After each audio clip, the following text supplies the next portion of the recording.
I think that an entrepreneur has to use whatever methods they can to generate awareness of their products and their services. In my case, I was fortunate in some respects to have become an object of interest to the media, because back then I was more unique maybe than entrepreneurs at a young age are today, particularly in the technology space as well. So a combination of those two things gave me a lot of column inches, and those column inches built awareness, and that awareness helped drive traffic and potential customers to us. So that was all very good. That was good use of PR. It was a low-cost way to build customers for my business.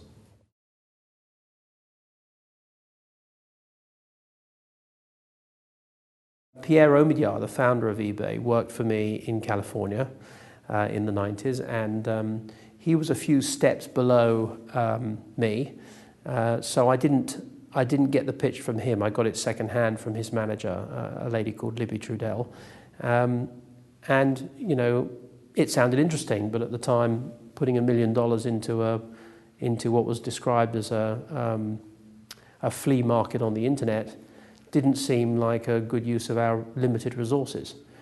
I think even today it would be a challenging investment to make, but I'd probably be a bit more inventive about how I might get a little bit of equity in somebody's idea and give them maybe some office space and help them a bit.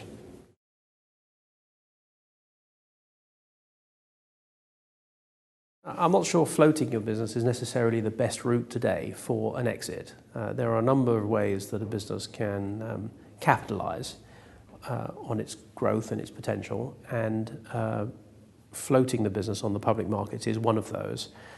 But those markets are now a little bit more challenging with some of the activities of companies that have abused the process. So selling to another company is a good option. Bringing in private equity investors who will take the business to another level is another option. But I think in all cases, these things happen. These things should be considered at the time at which you start a business. You know, what is the likely exit for shareholders? Because ultimately, businesses are all about investment and return.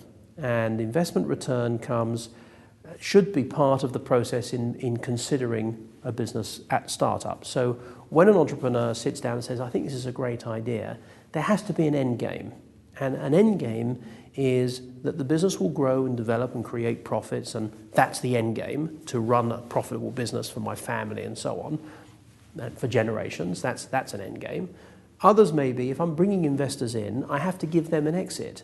And to give investors an exit, you have to find some way of buying them out. And that can either come from the business itself, in some circumstances that are quite rare, or you have to bring other investors in to replace them. And other investors tend to be either the public markets, a trade sale, or private equity.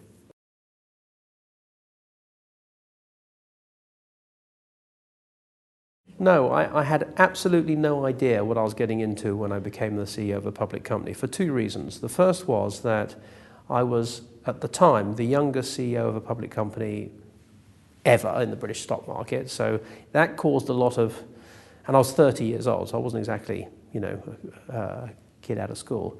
And I'd been running my business for 10 years. We had offices all over the world, so it wasn't like I was, fresh-faced. But nevertheless, there was a lot of scrutiny and a lot of visibility and a lot of publicity, and I wasn't quite, ready for that onslaught, the ups and downs of that. However, you adapt, and over a period of time, I started to tone down my ties and waistcoats and all the things that cause such offence, and tried to conform for a period of 8 years. And to be honest with you, I found that rather challenging. I think that many entrepreneurs struggle in a public company environment. I think often it's a good time to step back into a chairman role and bring in a new management team or chief executive or something, because I think that's, history has shown that tends to be a better way to handle that sort of transition.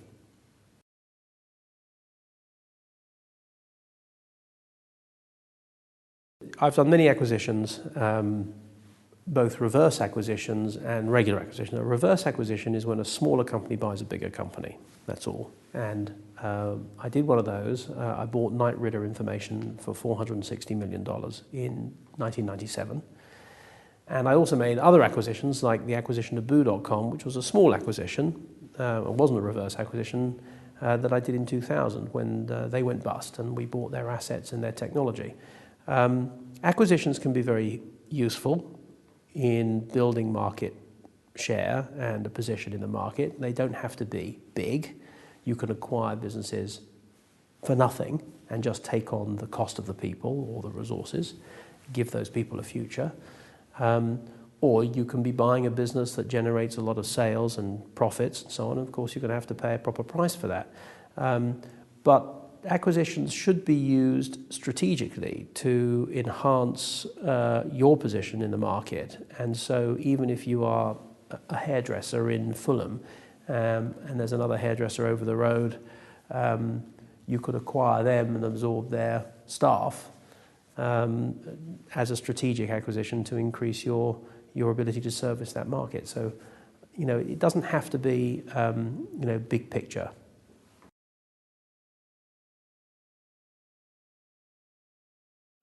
Failing. The dangers of failing in a turnaround. And when you fail in a turnaround, then you lose money. And when you lose money, that's not the objective. The objective is to make money. So, that's not good. And I think that there's nothing bad about failing in business because they all add to your experience and your ability to become a qualified manager for the next time. And I think that there's this sort of attitude is beginning to take form here in the UK. It's important because to try and fail is better than not to try at all. And that attitude is very strong in the United States and why you have such an entrepreneurial culture there. And here in the UK, I think that it's beginning to get more like that. And I think it's a tremendous opportunity now in this more challenging market for people to get out there and start something up because what have you got to lose?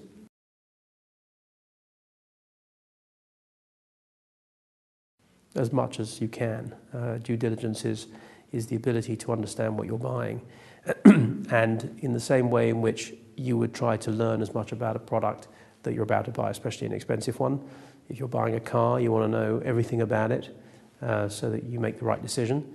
The same is true as when you're buying a business because you're taking on a lot of obligations. And probably the most important obligation you take on when you buy a business is the obligation you have to individuals. You're taking on a responsibility to employ those people. And when you have that sort of responsibility, it's important to make sure you've done your homework. You can't act irresponsibly when it comes to people's lives.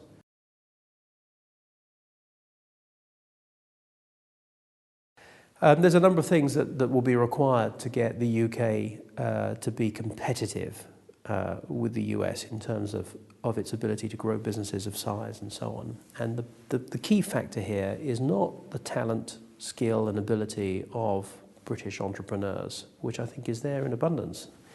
The key here is capital and the propensity for investors to support startups. And that's unfortunately severely lacking and something that we at Brightstation are much more, enthusiastic about supporting. So, I think that's the trigger, and I think it's something that will change. I think it will change because where there's money to be made and where there's opportunity, the money follows that. So, I think that's going to start to change. And we've seen some great successes, particularly in my sort of space with Skype and Last.fm and others that have created real value and have come out of Europe. So I think that it's going to happen, but it just requires capital and support.